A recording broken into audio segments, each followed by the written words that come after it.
사람의 뇌에는 제각기 고유한 일을 수행하는 수많은 영역이 있습니다. 그중 편도체는 공포와 불안 같은 감정을 다루고 전전두엽은 이성적인 판단과 통제를 담당한다는 점을 지난 영상에서 대략 소개한 바가 있습니다. 이 뇌는 비록 1.4kg 안팎의 작은 크기지만 우주만큼이나 복잡하고 정교한 미시 세계입니다. 그런데 이 뇌 안에는 외부에서 들어오는 수많은 감각 정보를 1차로 받아들이는 관문인 시상이 있고, 그 아래에는 우리 몸의 생존과 생물학적 균형을 관장하는 시상하부라는 중요한 기관이 있습니다. 시상하부는 몸 안팎의 자극을 감지하여 신경계와 호르몬, 즉 내분비계를 통해 온몸에 명령을 내리는 우리 몸의 핵심적인 자동 생존 조절 장치다, 이렇게 말할 수가 있습니다. 시상하부는 우리 몸이 처한 상황을 평가하여 어떤 종류의 호르몬을 어느 정도 분비할지 조절합니다. 그래서 이 기관의 작동은 우리의 정신과 몸의 상태에 거대한 영향을 미칩니다. 물론 인간은 환경의 자극에 의해서 많은 영향을 받으며 살아갑니다. 이 때문에 어떤 진화 생물학자들은 인간의 정신이나 몸이 단지 외부 자극에 의해 수동적으로 작동되는 기계적인 존재에 불과하다라고 단순화시키기도 합니다. 인간을 그저 생존과 번식 욕구에 따라 움직이는 진화의 산물로만 오해하는 것이죠. 그러나 하나님의 말씀인 성경은 그렇게 보지 않습니다. 인간은 단지 물질과 호르몬으로만 이루어진 생물학적 존재가 아니라 하나님의 생기를 부여받은 고귀한 영적 존재입니다. 육체는 뼈나 살이나 피와 같이 눈에 보이지만 그 몸과 함께 있는 영은 보이지 않습니다. 하지만 자연계 속에 전기나 파동 같은 에너지가 눈에 보이지 않아도 분명 존재하여 만물을 움직이듯 우리의 영혼 또한 눈에 보이지 않지만 분명히 존재하여 우리의 삶을 이끌어갑니다. 이런 점에서 우리는 우리의 모든 생각과 행동이 뇌의 호르몬이나 편도체, 시상하부 같은 생물학적 영역에 의해 100% 전적으로 좌우되는 것이 아님을 알아야 합니다. 물리적인 뇌의 활동을 넘어 그 뇌에 직접 신호를 보내고 방향을 지시할 수 있는 영혼의 차원이 있음을 잊어서는 안 됩니다. 그런데 불행하게도 인간은 이 영혼을 가진 존재이지만 영혼이 잠든 상태 혹은 죽은 상태가 될 수 있다고 성경은 말씀해요. 에베소서 5장 14절을 보면 그러므로 이르기를 잠자는 자여 깨어서 죽은 자들 가운데서 일어나라. 그리스도께서 너희에게 비추이시리라 하셨느니라. 이렇게 기록을 합니다. 영이신 하나님을 알아보고 교제할 수 있는 유일한 통로가 바로 영혼인데, 그만 죄와 나태함으로 인해서 영혼이 깊은 잠에 빠져버리면 어떻게 되겠습니까? 하나님을 알아보지도 못하고 감사하지도 못하고 영적인 영양실조와 위험 상태에 방치되고 마는 것입니다. 우리가 단지 생물학적인 뇌만 갖고 있지 않고 영혼이 있다는 사실은 매우 중요한 의미를 지닙니다. 이 영혼은 육의 차원 위에 있어서 육체를 다스리는 권세가 있기 때문입니다. 요한복음 6장 63절에 예수님은 말씀합니다. 살리는 것은 영이니 육은 무익하니라.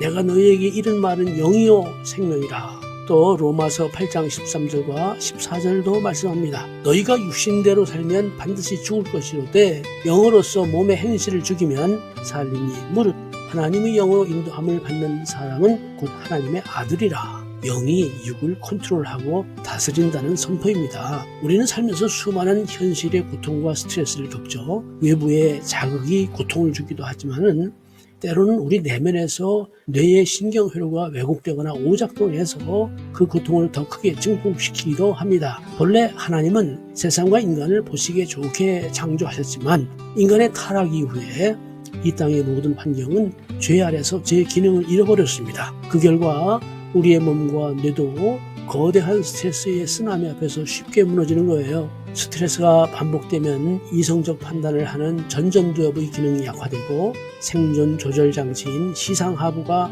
과부하에 걸려 스트레스 호르몬을 남발하게 됩니다. 결국 필요한 생물학적 균형이 무너지면서 정신도 몸도 아프게 되는 것이죠. 이 상황에서 하나님은 때로 초자연적인 기적을 통해서 우리의 육체적 정신적 질병에 개입하시고 치유하십니다. 하지만 초자연적인 이적만이 기적이 아니죠. 감사하게도 창조주 하나님께서는 이미 우리 몸과 자연 속에 일반 은총이라는 놀라운 회복의 시스템을 심어주셨습니다. 햇빛을 보고 운동을 하고 맑은 공기를 마시며 믿음의 공동체 안에서 사랑의 대화와 웃음을 나누는 긍정적인 자극들을 통해 우리 뇌의 신경망은 다시 건강하게 회복될 수 있도록 크게 설계되어 있습니다.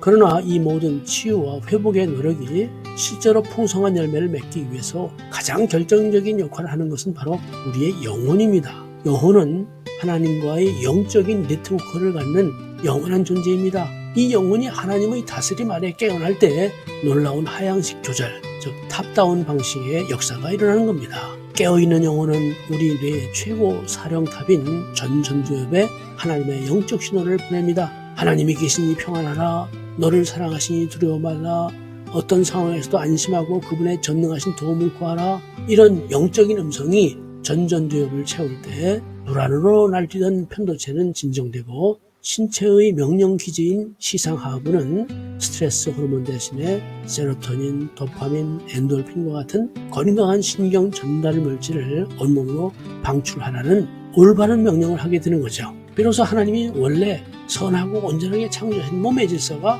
활력을 되찾는 것입니다. 오늘 본문 로마서 6장 12절에서도 사도 바울은 죄가 너의 몸을 지배하지 못하게 하여 몸의 사욕에 순종하지 말라고 강력히 권고합니다. 또 너의 지체를 불의의 무기로 죄에게 내주지 말라라고 당부합니다. 언젠가는 흙으로 돌아갈 우리 육신과 내회로가 죄와 스트레스로 인해서 잘못 작동하고 욕심을 부릴 수 있지만 거기에 영혼의 주도권을 빼앗기지 말라는 겁니다. 대신에 우리 자신을 의의 무기로 하나님께 드리라고 명령합니다. 내 육체의 본능과 뇌의 잘못된 오작동 신호를 따르지 말고 하나님의 은혜 아래 우리의 자유의지를 위탁하라는 것입니다. 간혹 사람들은 스트레스와 불안이라는 부정적인 자극을 이겨내기 위해서 잘못된 영적, 육적 수단을 쓰곤 합니다. 뇌의 보상회로를 일시적으로 폭발시키는 마약이나 알코올이나 니코틴 혹은 세상의 중독성 물질들에 의존하여 몸을 억지로 부스터하는 것입니다.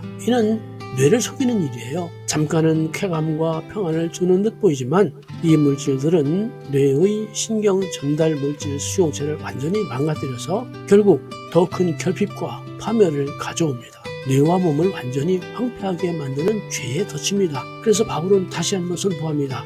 너희가 법 아래 있지 아니하고 은혜 아래 있으니 죄가 너희를 주장하지 못하리라. 우리는 하나님의 은혜 안에서 능히 이 왜곡된 물질 세계의 흐름을 이길 수 있습니다. 하나님의 말씀은 뜬구름 잡는 허망한 이야기가 아닙니다. 영이신 하나님은 우리의 물질적 뇌와 신경계를 지으신 분일 뿐만 아니라 그보다 더 깊고 영원한 차원인 영적 세계의 주인이십니다. 우리는 종종 눈에 보이는 물질과 세상의 자극에 현혹이 돼서 정작 이 모든 삶의 참 주인공인 영혼의 갈급함을 잊고 살 때가 많아요.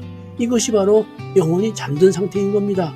등불에 기름을 준비하듯이 늘 성령이라는 기름으로 우리의 영혼을 채우고 깨어 있어야 돼요. 하나님의 말씀을 가까이 하고 그분의 도우심을 구하는 것이 영혼이 깨어있는 모습이지요. 육체의 연약함과 환경의 곤고함에 지배당하지 않고 하나님께 단단히 연결되는 삶인 거예요. 자신의 정신력이나 육체의 건강을 과신하지 마십시오. 우리의 연약함을 겸손하게 인정하고 매 순간 살아서 역사하시는 하나님의 은총 속에서 우리의 영혼을 깨웁시다. 그 깨어난 영혼으로 우리의 뇌와 몸을 주님의 뜻 안에서 건강하게 관리하며 살아갈 때 우리의 영과 혼과 육은 하나님이 주시는 참된 평강과 복을 누리게 될 것입니다. 이러한 복된 삶이 늘 충만하시기를 주님의 이름으로 축복합니다. 아멘.